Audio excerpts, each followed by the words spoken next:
Guys, superbike guys, racun guys. Aku tak puas lagi naik superbike Ayah Pong. Wih, ni racing Evo. Kau boleh tukar mod dia ke? Ada tukar mod tak? Tak ada Satu mod je lah. Racing. Serious shit. Kau tengok ni. Macam jet pejuang. Untuk start enjin dia. Kenapa? Tak tekan kelas? Bukan. Sampai.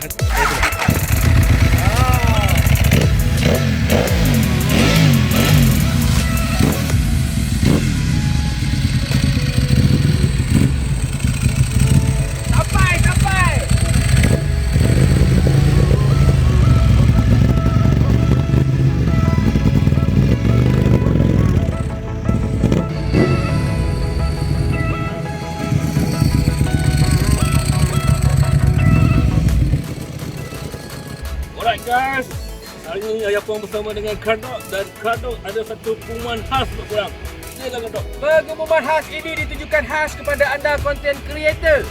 So kalau korang beli e-privilege card RM30, 1 cabutan RM80, 5 cabutan, peluang anda lebih tinggi untuk memenangi GoPro set ini. GoPro set ini bukan GoPro ini semata-mata, tetapi dengan bateri charger dia. Mana bateri charger dia? Dekat bawah tu.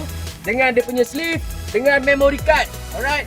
So, jangan lepaskan peluang ini. Nak beli mahal guys, dekat RM2,000 satu set. Kad e-privilege GGS ini sepanjang tahun, sebab dia valid 1 tahun, korang boleh tukar minyak hitam apa semua free of charge. Oil filter korang. Betul tu guys. Tapi dia sebenarnya ada macam-macam lagi. Korang tengok dekat description. Ya, kita ada lebih kurang 10 item servis penjimatan sehingga 50%. Yang pastinya memang sangat berbaloi. Berbaloi-baloi.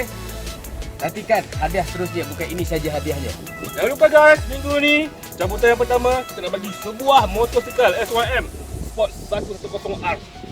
Cepat dapatkan ikat pembidis untuk anda menang semua hadiah ini. Bukan saja motosikal tersebut, tetapi GoPro ini setiap minggu boleh dimenangi guys. Jumpa lagi guys. Assalamualaikum.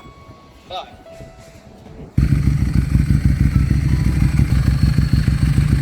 Oi, susah nak tak cukup tinggi ni.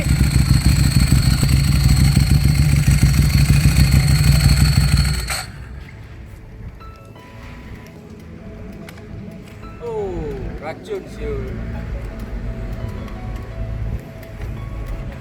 Ini logo apa? Dainis. Naik